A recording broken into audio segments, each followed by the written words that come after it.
Olá, meus futuros colegas concursados!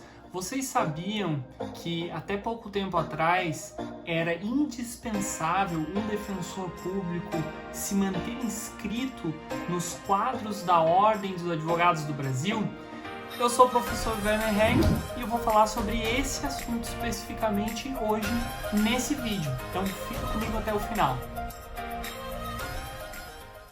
Recentemente, o Supremo Tribunal Federal se reuniu em sessão para julgamento de uma ação direta de inconstitucionalidade para se verificar se o defensor público ele era obrigado ou não a se manter inscrito nos quadros da Ordem dos Advogados do Brasil, a OAB, depois da emenda constitucional 80, principalmente. Essa discussão ela tomou força após essa emenda constitucional, que é dita a PEC das comarcas, onde foi estabelecida a obrigação das defensorias públicas estarem presentes em todas as comarcas do Brasil até determinada data, e ainda fez algumas reestruturações, inclusive o parágrafo 4º do artigo 134 faz uma remissão para o artigo 93, onde tem os princípios da magistratura, e eu até já falei sobre esse assunto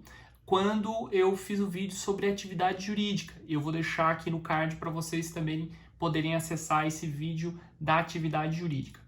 Mas ao que interessa aqui.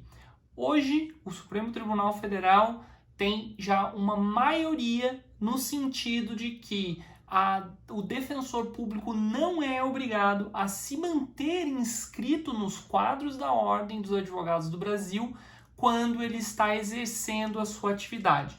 É uma decisão até um tanto quanto lógica. Por quê? Porque as alterações que foram feitas no artigo 134 da Constituição implicam em que o defensor público não possa se utilizar de inscrição nos quadros da ordem, ou não possa atuar como advogado, a não ser na atuação como defensor público em prol da instituição em que ele está vinculado. Então já não tinha muito sentido a inscrição na ordem, a manutenção da inscrição na ordem, porque o defensor não podia fazer nada com aquela inscrição. Além disso, a gente tem algumas disposições, o próprio Estatuto da OAB tinha uma disposição específica, poder aplicar sanções disciplinares aos defensores públicos. Isso também se mostrou um pouco descabido depois de algumas alterações legislativas. Mas antes de eu continuar e falar sobre essas alterações legislativas, pessoal, deixe seu like se você está gostando desse vídeo para eu entender que eu devo continuar fazendo esse tipo de conteúdo. Além disso, se inscrevam no canal, ativem as notificações, coloquem as aspas no sininho para que todos os vídeos que eu publique aqui vocês possam imediatamente ter acesso, até porque tem várias notícias aí recentes, como esse vídeo aqui especificamente que eu estou fazendo, que é interessante a gente ter um contato mais rápido com essa informação, até para ficar bem atualizado. Mas voltando aqui então, qual era a dificuldade aí legislativa sobre a aplicação de sanções disciplinares aos defensores públicos? Porque toda instituição, toda defensoria pública tem sua corregedoria. Então, como que ficaria isso? O defensor público ficaria a mercê de uma comissão de ética da Ordem dos Advogados e também da corregedoria daquele órgão em que ele está vinculado. Tudo isso foi se perdendo ao longo do tempo por conta das alterações legislativas. E não houve atualizações no Estatuto da Ordem dos Advogados e tantas outras condutas aí que foram continuadas como uma praxe. Os ministros do Supremo Tribunal Federal, com a sua maioria já formada na ADI 4636, já demonstram que não é necessário, a gente já tem um resultado aí parcial. E por que eu digo parcial? É interessante a gente falar também, porque existe a possibilidade dos ministros mudarem o seu voto enquanto não proclamado o resultado. Então, a gente está com uma larga maioria, já 8-0 nesse julgamento, mas a gente tem um pedido de vista do ministro Dias Toffoli. Então, hoje a gente já tem maioria formada, mas esses votos podem alterar porque não foi proclamado o resultado do julgamento. Isso é algo muito difícil de acontecer, não é algo comum acontecer no Supremo Tribunal Federal uma alteração de voto, ainda mais uma alteração de voto expressiva em quantidade de ministros para mudarem seu posicionamento.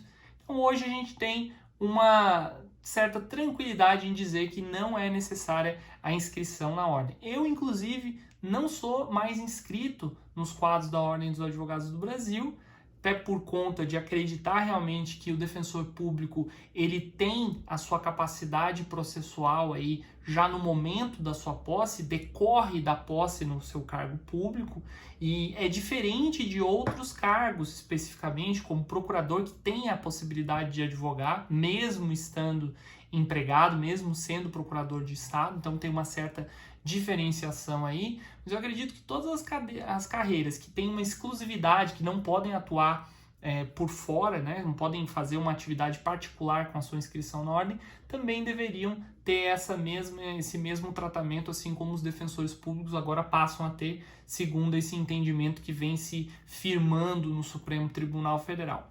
Um detalhe importante aqui, gente, diferente dos requisitos de posse, tá? Ainda tem requisito de posse. Um dos requisitos para tomar posse no cargo de defensor público é o de ter os requisitos de inscrição nos quadros da ordem ou ter a inscrição nos quadros da ordem.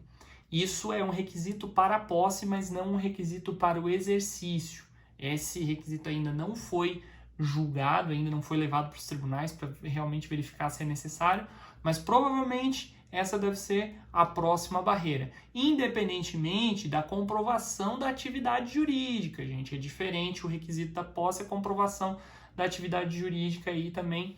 Por quê? Porque a atividade jurídica ela pode ser exercida não necessariamente como um advogado. Isso ainda é uma grande discussão. Eu não sei, eu ainda não formei uma opinião sobre concordar ou não com esse requisito de posse da inscrição, até porque no final das contas, o defensor público, querendo ou não, ele faz atos como um advogado, ele pratica atos como um advogado, e essa prática, essa exigência de ter os requisitos para inscrição nos quadros da Ordem dos Advogados pode ter um certo efeito positivo aí para que a gente tenha a capacitação mínima, um requisito mínimo aí de que a pessoa tem capacidade de ser advogado aí. Mas um grande detalhe, tá, gente? No meu caso, eu saí do cargo de analista do Supremo Tribunal Federal para defensor público. Eu estava impedido, naquele momento, de estar inscrito nos quadros da ordem, mas eu preenchia todos os requisitos. Eu tinha aprovação no exame de ordem, eu já tinha sido inscrito anteriormente